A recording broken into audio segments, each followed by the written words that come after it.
Hola amigos, hola amigas, Shabbat Shalom.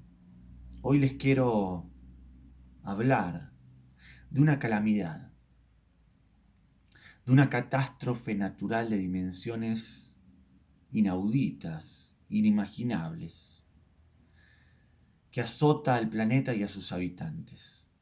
Y no me refiero, como quizás estén pensando, al cruel e inconmovible virus que no distingue entre sus víctimas y que nos asedia poniendo nuestra vida en vilo hace ya casi 2 años.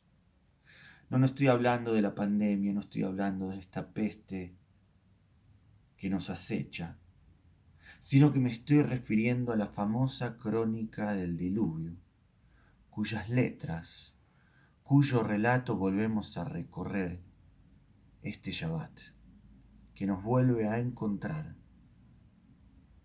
con la historia que se urde en la parashá de esta semana, Parashat Noach. Y me pregunto mientras evoco las vicisitudes del relato, ¿por qué el genio bíblico, de todo el repertorio a su disposición, es decir, de todo el espectro de posibles desastres y cataclismos naturales, opta, en este caso, por recurrir, por aludir a una tempestad?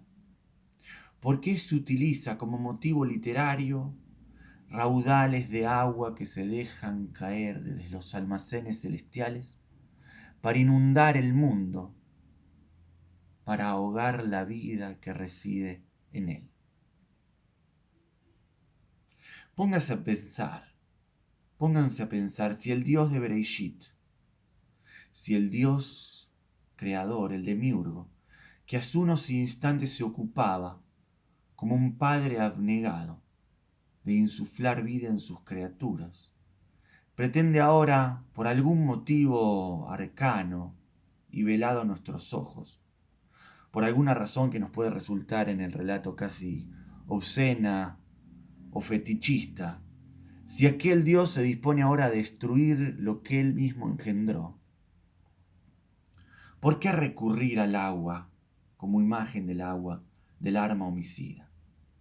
¿Por qué no aludir en la descripción de este filicidio, en la descripción de esta masacre, al fuego?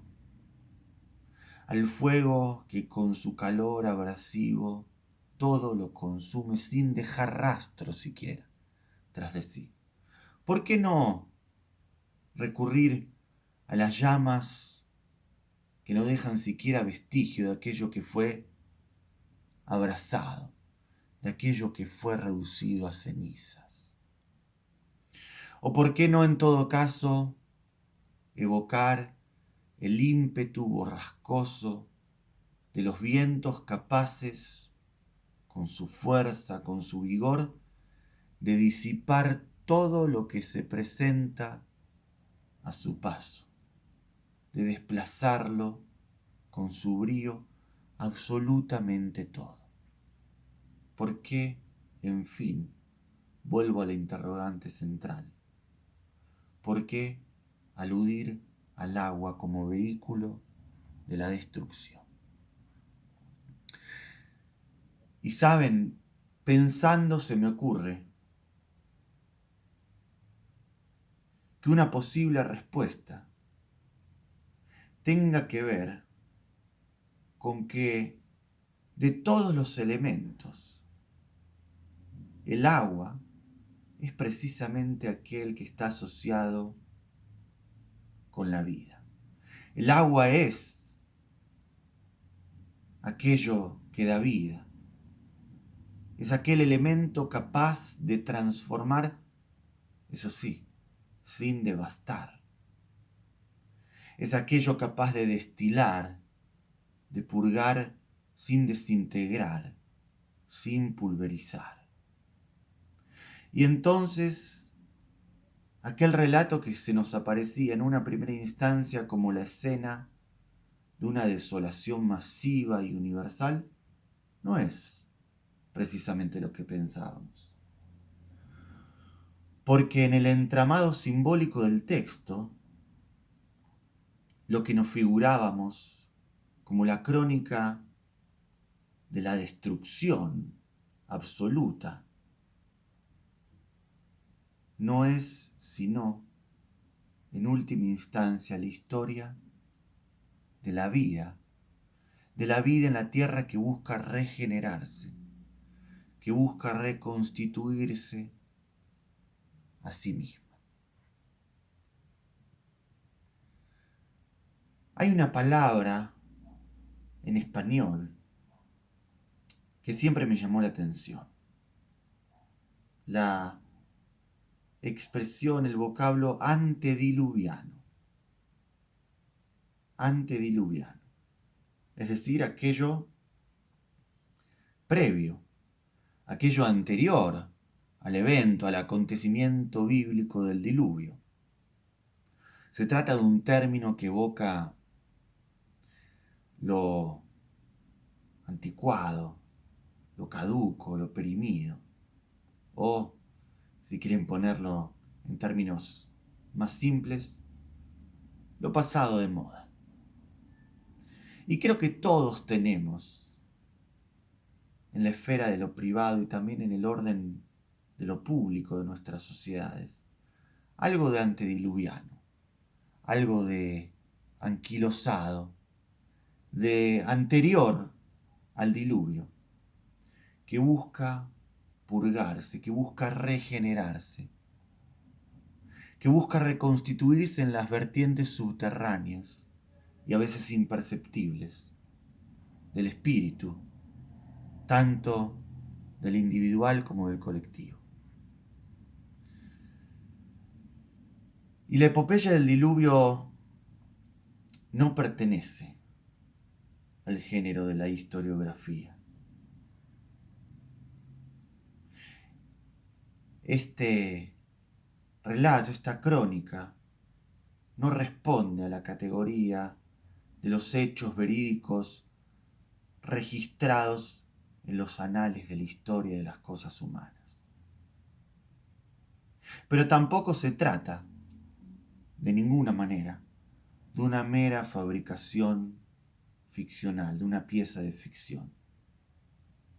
Porque el periplo, la hazaña de Noaj, del personaje principal de la saga bíblica, Noé, se inserta dentro del ámbito de lo simbólico.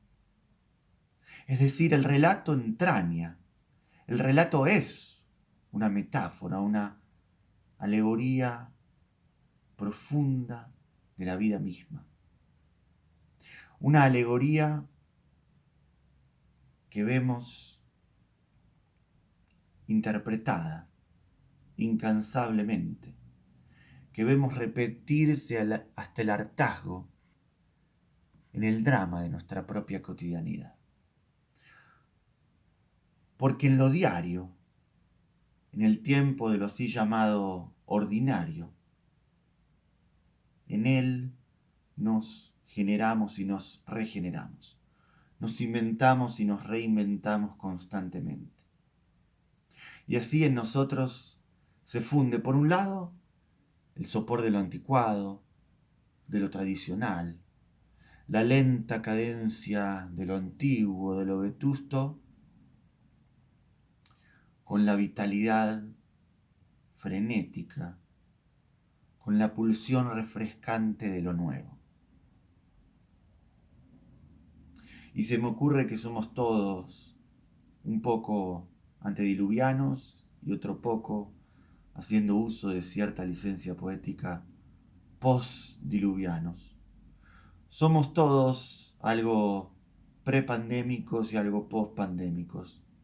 Todos tenemos algo de lo que éramos antes de que esta pandemia irrumpiera en nuestras vidas.